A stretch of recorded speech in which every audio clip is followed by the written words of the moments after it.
Hello there, friends. Welcome to a very impromptu, informal video. I'm shooting this on the phone and I'm going to upload directly from the phone with no editing. So this will be a simple, no frills type of a video. And I'm trying to accomplish two quick and simple things here. One thing is to share with you a few moments of this sunset that we're looking at, and we'll get back to that in a minute. But I suppose the main bit of business having to do with the channel is that I'm using this video to finally open the floor to your questions that I plan to answer in my first Q&A video that I would like to produce to celebrate the 1-year anniversary of the Gaslamp ASMR channel.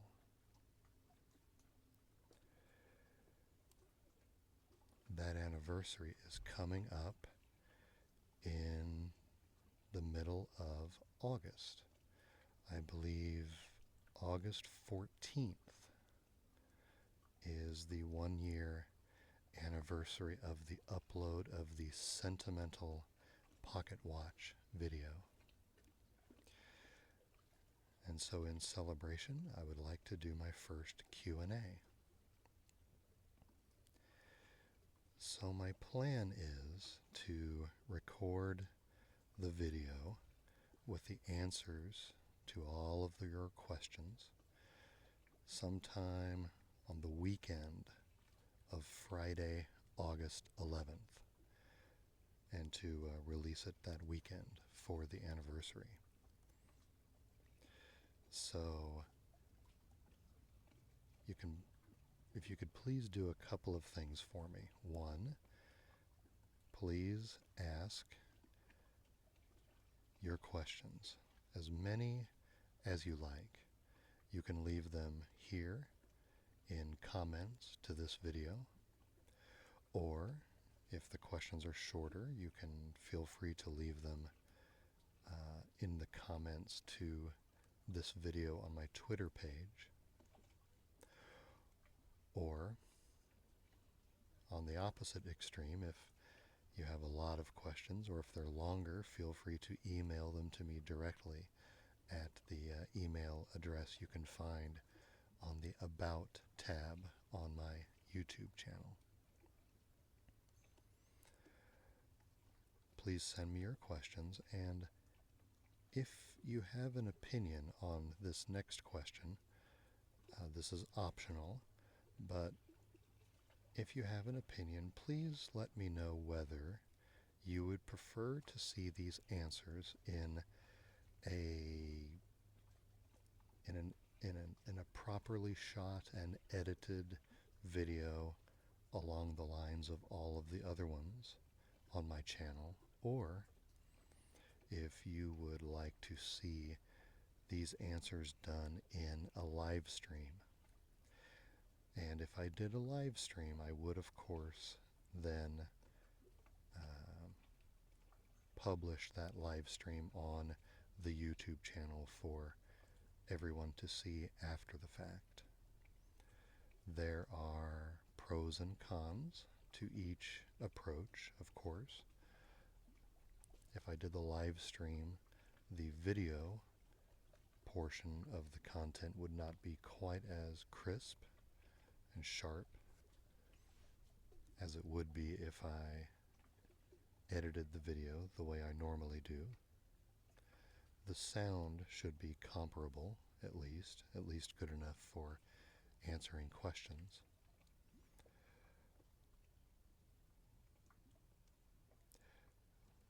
But if the answers end up running long, it will take a lot of rendering time to produce the video the normal way, and I may have to split the video up into sections. If I do a live stream on that Friday night, the August 11th, or Saturday the 12th, then it really doesn't matter how long it goes, because it will be available on YouTube after it's done processing, shortly after we stop the stream. So I could go either way, and I'm curious to know what your preference might be, if you have one, and it's okay if you don't. I'm a little embarrassed to admit that one of the reasons I've never done a Q&A video is because, well, frankly, I was a little bit afraid that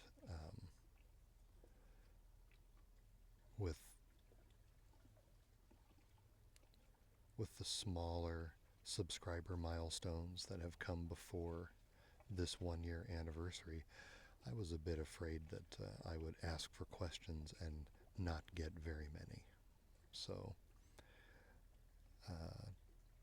hopefully with this 1-year anniversary, 1 year of content for you all to sift through, get to know a little bit more about me. My hope is that by waiting a year, there will be plenty of good questions from you guys. And so to help facilitate that a little more, I'm going to go ahead and leave the questions open all the way until that Friday, August 11th. I'm going to take questions all the way till then. So feel free to fire away. I will answer everything that I can. That is appropriate to answer. And I'm a little nervous, but I'm very much looking forward to this opportunity for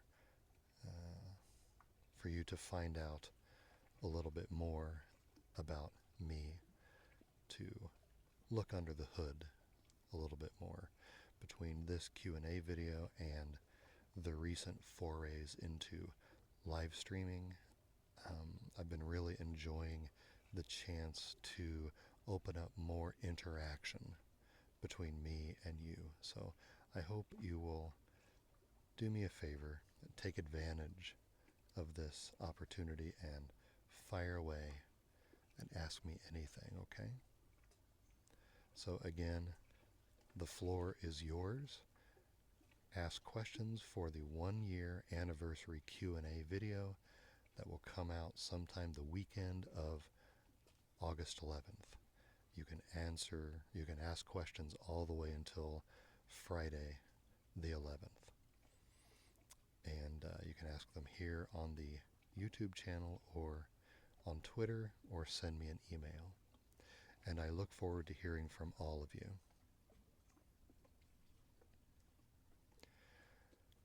Okay, so that's the business part of this video. So if you want to ask your question now and move on, I completely understand. But if you would like to hang out and share a little bit of this sunset, please keep the video playing, and we'll see how this unfolds before us. So let me tell you a little bit about what you are seeing.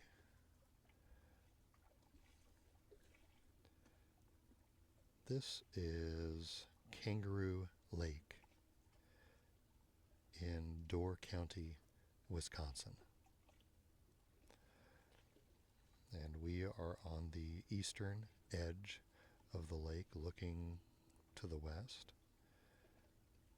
I started this video right about at sunset, so that we would hopefully see an interesting collection of colors as the sun sinks below the horizon. That rise of trees that you see there in the distance, that kind of rises up above the farther tree line, is an island, a small island that's in the middle of the lake. So we can't actually see the horizon from where we're sitting, but on a really good sunset, a lot of the stunning display is in the sky, of course, above the sun, not exactly at the horizon. And most of the sunsets we've seen this week here at Kangaroo Lake have been very impressive in terms of color. And I hope this one will be similar, although it is starting off a little bit subdued.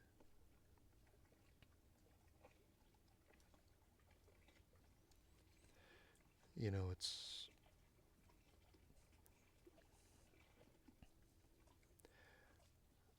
I've been very reflective lately as this channel nears its 1 year anniversary. It's a bit difficult, frankly, to get my mind around the notion that this has been going on a year. It doesn't seem like it should have been a year.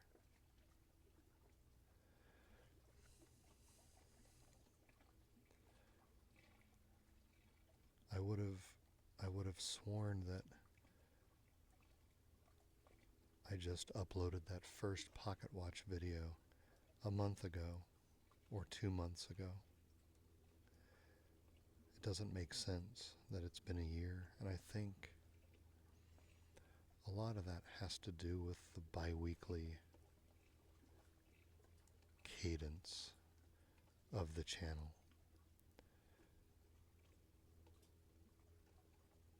Because it may not seem very intuitive, but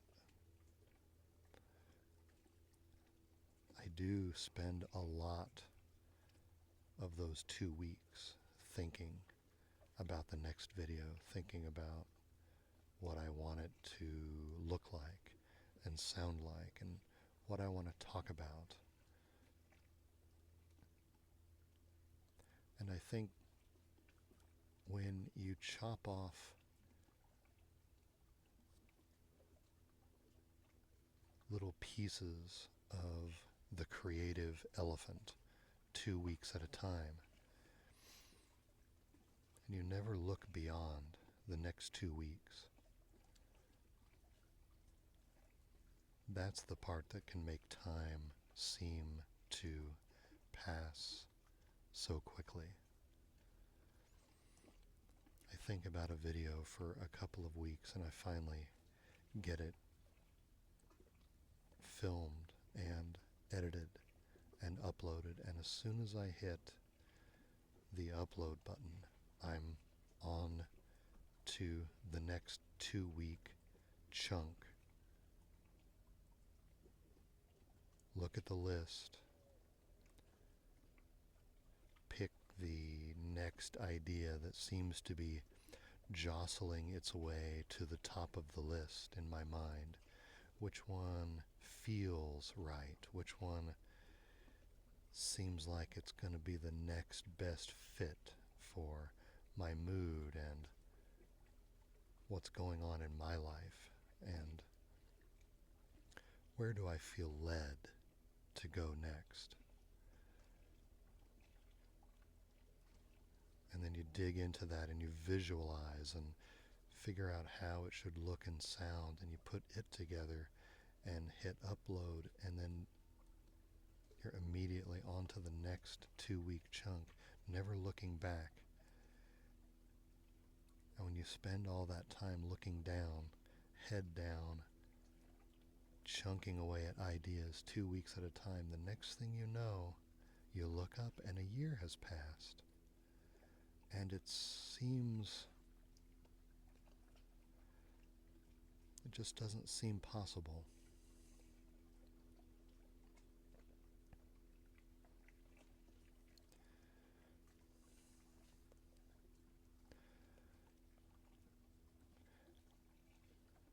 And I think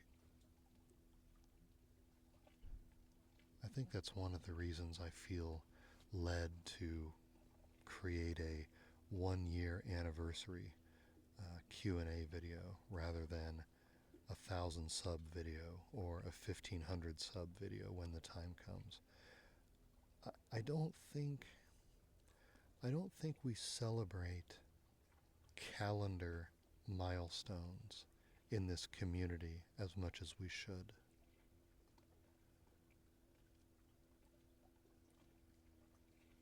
We celebrate channel size milestones. And I get why. It makes sense that we would celebrate when the channel gets bigger and bigger. But when you're a small channel, and perhaps the kind of creativity or the kind of content you're doing is never going to get very big. It's never going to generate a large channel.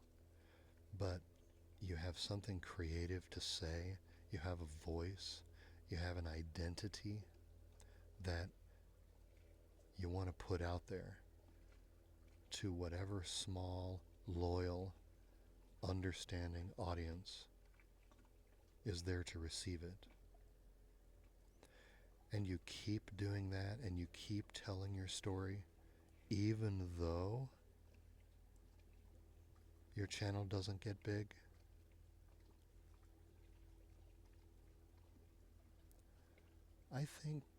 I think we should applaud that.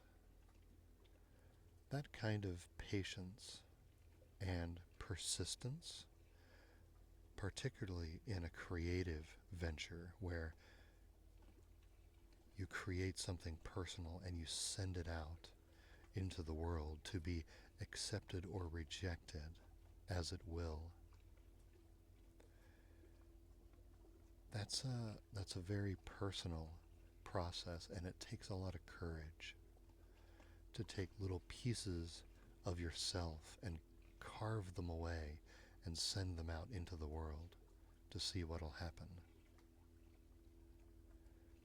And if you find that the audience for your particular style of content is small and loyal,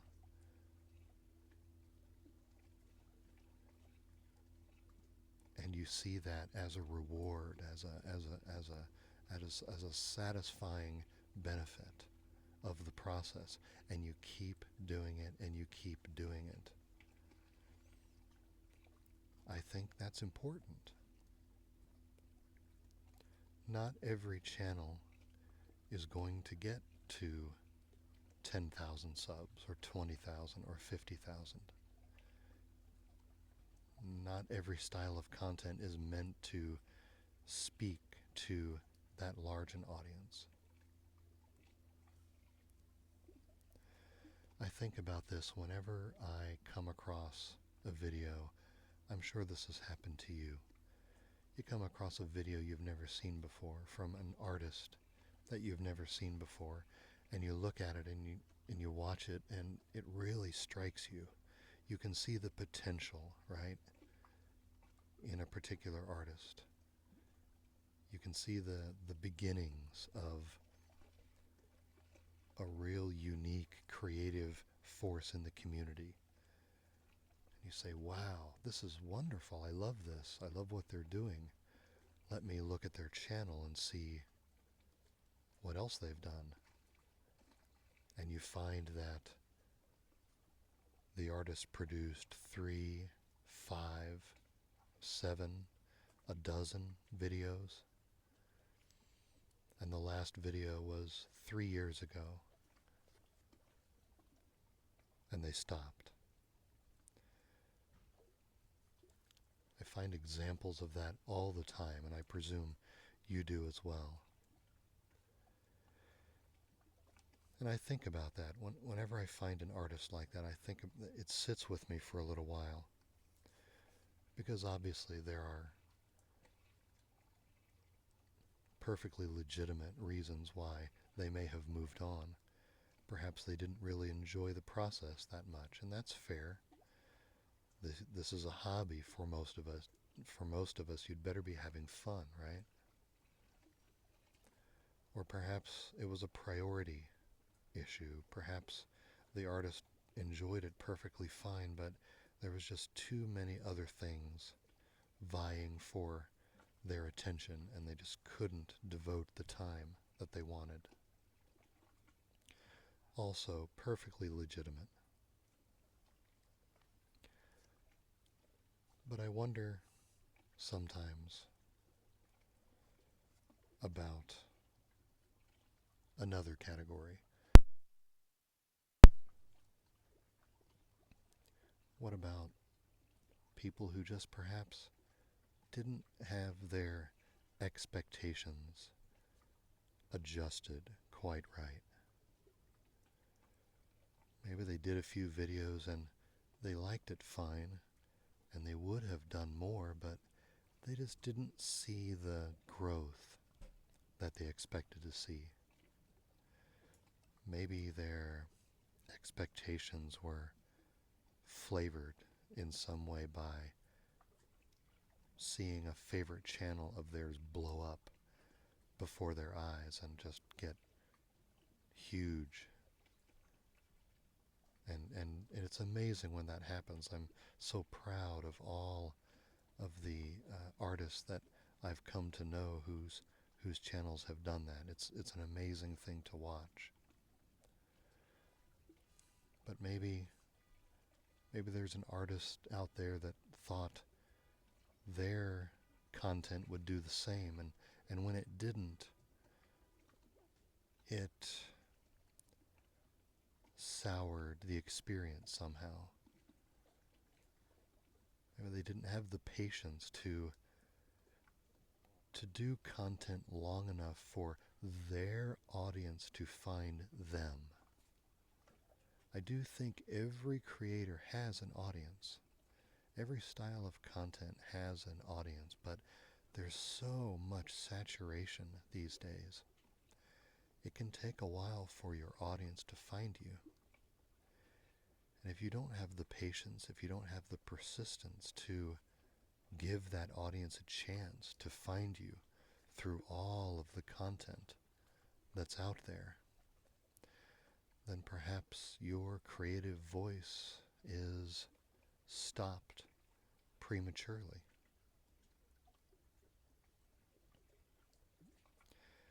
And I wonder how many potential artists are out there who dipped their toes in the water just a little bit, but didn't stick with it.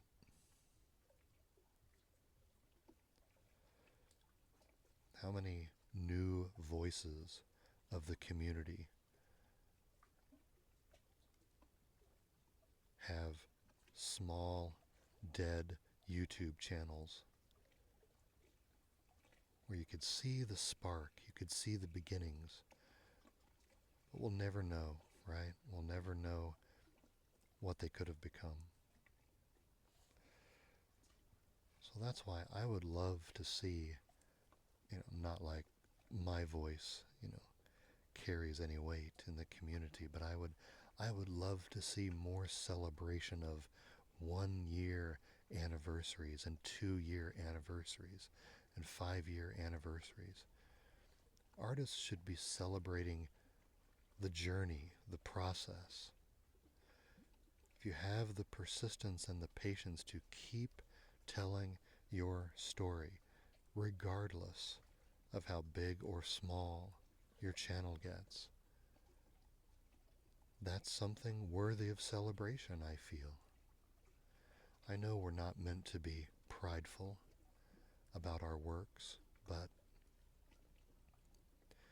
in this competitive, noisy world, if you can stick to your guns and say what you want to say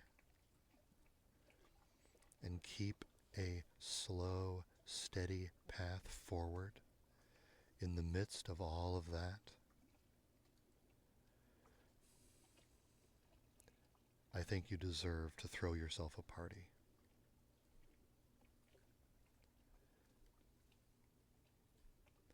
So think about that, small channel creator, if you happen to stumble upon this video and actually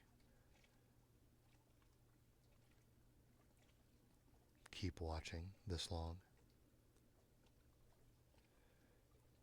Sometimes it's not all about that next subscriber milestone. Look at the calendar once in a while too. And if you've put out steady, consistent videos that make you happy for 3 months, 6 months, 12 months, 24 months, be proud of that, because that is just as notable an accomplishment as getting to 1,000 subs, and then 5,000 and 10,000. They are different ways of measuring the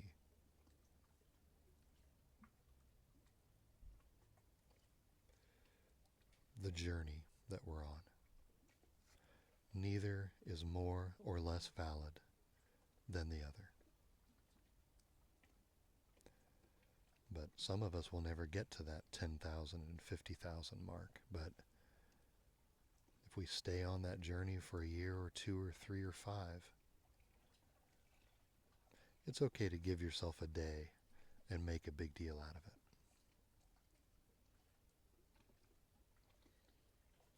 Okay. That's about it for now. Again, Gaslamp ASMR 1 year anniversary coming up on August 14th. Please ask me your questions here in the comments or on Twitter or through email. I'll take your questions through Friday, August 11th, and I cannot wait to hear from all of you. Thank you so much to the 1,300 plus subs that have found me and have clicked the sub button so far. It's been a remarkable journey for me personally, and I hope for you as well. So I look forward to hearing from all of you, and look very much forward to answering all of your questions. Thanks so much, guys. Looking forward to the next year. See you later. Bye-bye.